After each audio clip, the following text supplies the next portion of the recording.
आज मैं आपको भविष्य मालिका पुराण उसके बारे में बताना चाह रही हूँ, क्योंकि अब सतयुग स्टार्ट हो रहा है। सतयुग होगा 2032 में शुरुआत हो जाएगी। तो भविष्य मालिका पुराण का इंट्रोडक्शन और अध्याय पहला। भविष्य मालिका पुराण क्या है?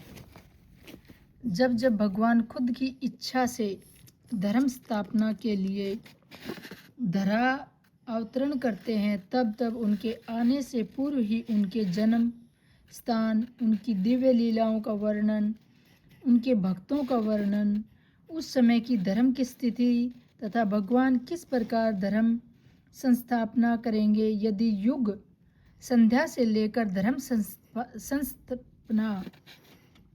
संस्थापना और नवयुग तक का वर्णन भगवान के निर्देश से पूर्व ही लिख दिया जाता है, ताकि मनुष्य समाज धर्म और धारा सनातन संस्कृति का पालन करके रक्षा प्राप्त कर सके। जिस प्रकार त्रेता युग में भगवान श्री राम जी के धरा अवतरण से पूर्व ही महर्षि वाल्मीकि जी ने जगत पिता ब्रह्मा जी के निर्देश से देव ऋषि नारद जी के मुखार बिंद से जो उन्होंने भगवान श्री राम जी के पावन चरित्र का गुणगान सुना था, उनका वर्णन रामायण ग्रंथ में किया।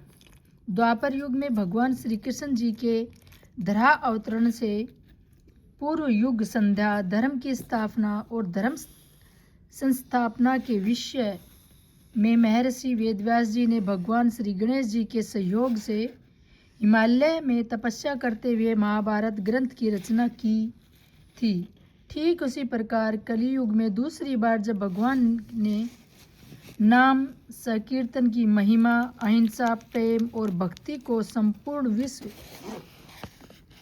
के प्रचार करने के लिए मैं चैतन्य रूप में अवतार ग्रहण किया, उसी समय पंच सखा में अन्यतम महापुरुष अच्युतानंद दास, महापुरुष बलराम दास, महापुरुष जगन्नाथ दास, महापुरुष जसवंत दास तथा महापुरुष शिशु अनंत दास ने आज से 600 वर्ष पूर्व 15वीं शताब्दी में पावन उत्कल भूमि उड़ीसा राज्य में भगवान चैतन्य महाप्रभु जी के शिष्य के रूप में इस धरती पर आए और भगवान जगन्नाथ जी के निर्देश में भविष्य पुराण ग्रंथ को संशोधित करते हुए भगवान भविष्य मालिका पुराण ग्रंथ की रचना की।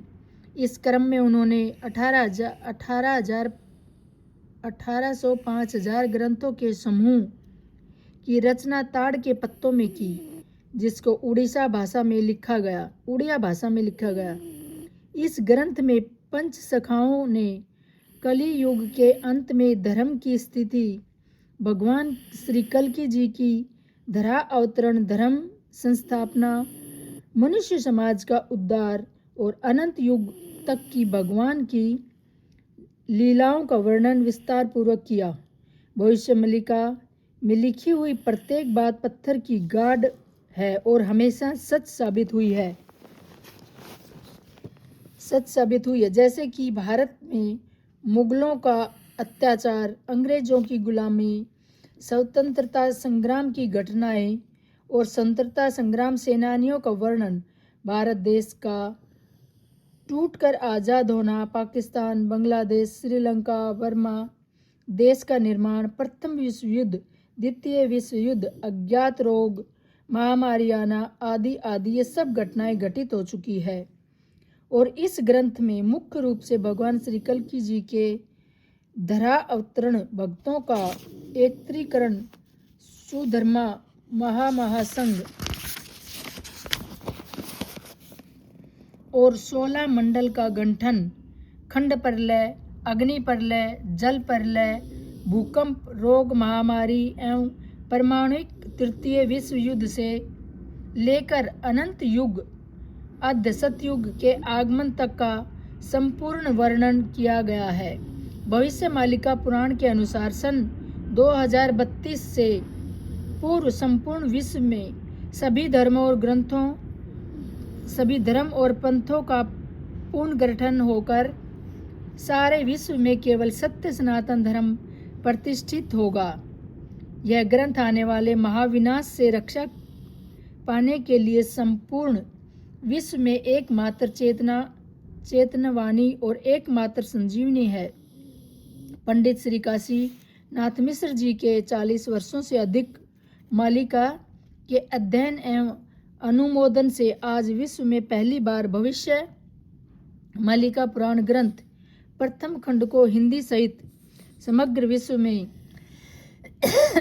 150 से अधिक देशों में भिन्न भिन्न भाषाओं में प्रतिपादन एवं विमोचन किया जा रहा है। इस ग्रंथ में आने वाले महाविनाश और परिवर्तन की अधिकतम भविष्यवाणियों का 100% वर्णन किया गया है, ताकि आने वाले महाविनाश से पूर्व मनुष्य समाज को चेतावनी मिल सके और मनुष्य समाज सनातन आर्य वैदिक परंपरा का अनुपालन कर इस महाविनाश से रक्षा प्राप्त कर सके।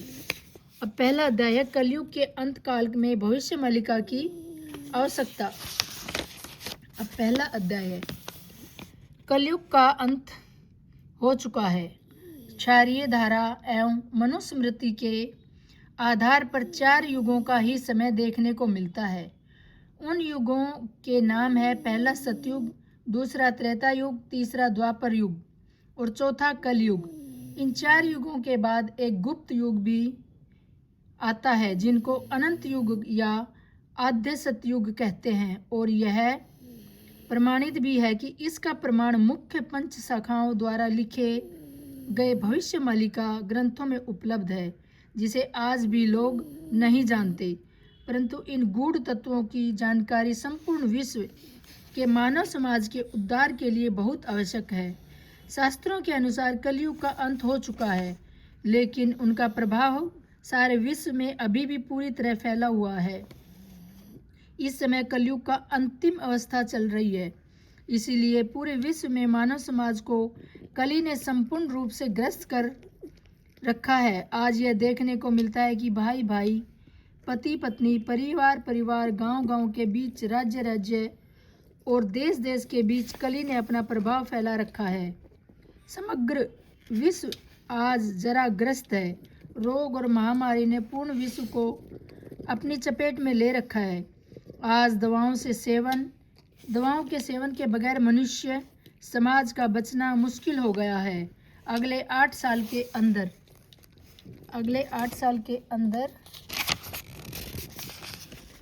संपूर्ण विश्व निम्नलिखित भयानक आपदाओं का सामना करने जा रहा है, जैसे तृतीय विश्व युद्ध, खाद्य संकट, पवन प्रलय, जल प्रलय, अग्नि प्रलय, भूकंप, दुर्भिक्ष, अकाल, अनजान बीमारियां, महामारियां, ये सब आएंगी आने वाले टाइम में।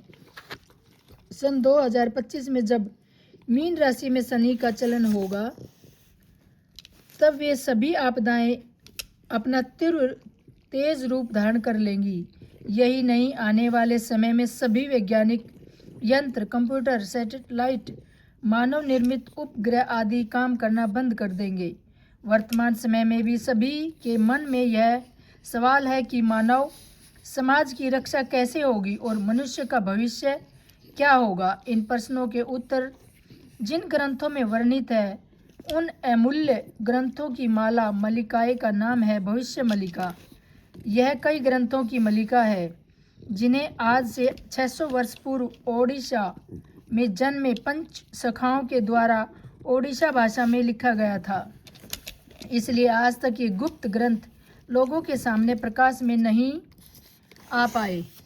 महाप्रभु श्री जगन्नाथ जी की अपार कृपा से हमारे YouTube चैनल कल्कि अवतार के माध्यम से हिंदी भाषा में सन 2018 से भविष्य मालिका का प्रचार प्रसार किया जा रहा है।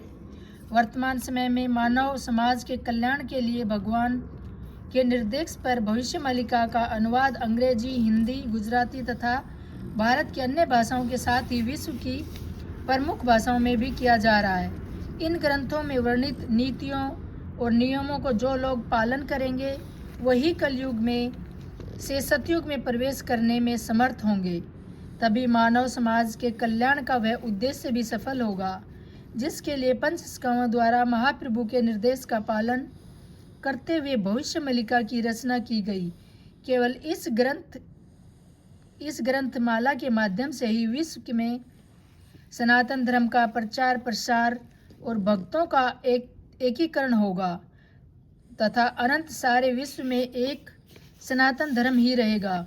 प्रस्तुत पुस्तक में उक्त भविष्य मलिकाओं ग्रंथों के कई मुख्य बातों का सार वर्णित है जिसे हम विश्व के सभी साधु संत ज्ञानी सज्जनों और भक्तों को उनके उद्धार के उद्देश्य से समर्पित करते हैं। अब कलयुग के अंत काल का मलिका की पहला अध्याय। युग चक्र के अनुसार पहला सतयुग, दूसरा त्रेता युग और तीसरा द्वापर युग के अंत में कलयुग का आगमन होता है। वर्तमान समय में कलयुग का संपूर्ण आयु समाप्त हो चुकी है और युग संध्या का काल चल रहा है। किसी भी युग के अंत और एक नए युग के आरंभ के समय को युग संध्या या संगम युग कहा जाता है। मनुस्मृति के आधार पर कलयुग की आयु 4,32,000 साल मानी जाती है, परंतु यह उल्लेख भी मिलता है कि मनुष्य के घोर पाप कर्मों के कारण इस आयु में 4,27,200 साल कम हो जाएंगे और कलयुग की भोग आयु केवल 4,800 साल की ही होगी। मनुस्मृति के अनुसार नीचे दिए गए श्लोक इसका परिणाम है। चत्वार्युः सहस्राणि तत्कृतं युगं तस्य तौच्छतता संध्या संध्यां शशक तथा विधेयः। उपयुक्त श्लोक का मतलब है कि कलयुग के 4,000 वर्ष बाद सतयुग आता है। 4,000 वर्ष की आयु तथा इसके आरंभ और अंत की 2 संध्याओं का काल उतना ही 100 वर्ष होता है।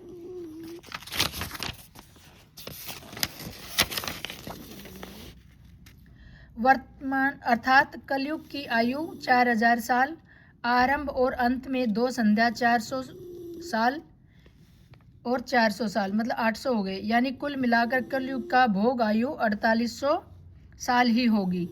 कालांतर में पंच सखाओं में एक और भगवान विष्णु परम प्रिय सखा सुदामा जी के अवतार ब्रह्म गोपाल महापुराण अच्युतानंद दास जी ने मनुस्मृति में बताई गई कलयुग की 4800 साल की भोग आयु को महाप्रभु निराकार जी के निर्देश से फिर बदलकर भविष्य मालिका में इसे 5000 साल बताया गया। 4,35 सहस्त्र कलियुग रे अटई आयुष्य पाप भारा रे कली तुटी चिब 5 सहस्त्र कली भोग होइब।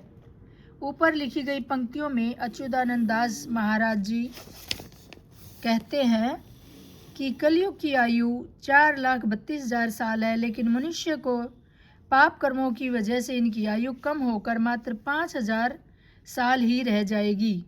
वर्तमान में माँ विरजा पंजिका, जगन्नाथ पंजिका, कोहिनूर पंजिका आदि के हिसाब से कलयुग के आरंभ से अभी उसकी आयु का 5/125वां साल चल रहा है। इसका अर्थ यह है कि कलयुग संपूर्ण रूप से समाप्त हो चुका है और हम युग संध्या का या संगम युग में आ चुके हैं। इसलिए वर्तमान समय में मानव समाज के कल्याण हेतु भविष्य मालिका ग्रंथों की बहुत आवश्यक है। महापुरुषों अच्युतानंद दास जी भविष्य मालिका से कहते हैं, संसार मध्य रे के मंत जाने बेनर अंगे देहे बही गत आगत जे युग रे व्यवस्था समस्तन को जना नाही शिव कल्प नवखंड निर्घंट। महापुरुष अच्युतानंद जी दास जी ने मलिका के एक ग्रंथ शिव कल्प नवखंड निर्घंट में लिखा है कि मनुष्य माया मोह में भ्रमित होकर युग परिवर्तन या उसके आदि अंत में आने वाली आपदा संबंधी बातें नहीं जान पाएगा। ज्ञानी जन भी पथभ्रष्ट और भ्रमित हो जाएंगे और आध्यात्मिक संवाद से बढ़ चढ़कर यह बोलेंगे कि अभी कलयुग की बाल अवस्था ही चल रही है। उद्यति यदि भानु पश्चिम दिग विभागे विकसति यदि पद्य परतानम शिखराग्रे प्रचलति यदि मेरु शीतोताप्ति बन्ही नटलति खगुवाक्य संजनानाम कदाचित। अर्थात आने वाले समय में सूर्य देव पश्चिम में उदित हो सकते हैं, पर्वत की चोटी पर कमल खिल सकता है, मेरु पर्वत दक्षिण से उत्तर दिशा में जा सकता है, आग ठंडक प्रदान कर सकती है या बर्फ गर्मी भी प्रदान कर सकती है, लेकिन मल्लिका में लिखी गई महापुरुष अच्युतानंद दास जी की वाणी या कई अन्य संतों संजनों और महापुरुषों की वाणी कभी नहीं बदल सकती, कभी नहीं बदल सकती। ये अध्याय नंबर 1 था। अब ये अध्याय नंबर 2 कल करूँगी, ठीक है। सबको नमस्कार, सबको सुनना चाहिए।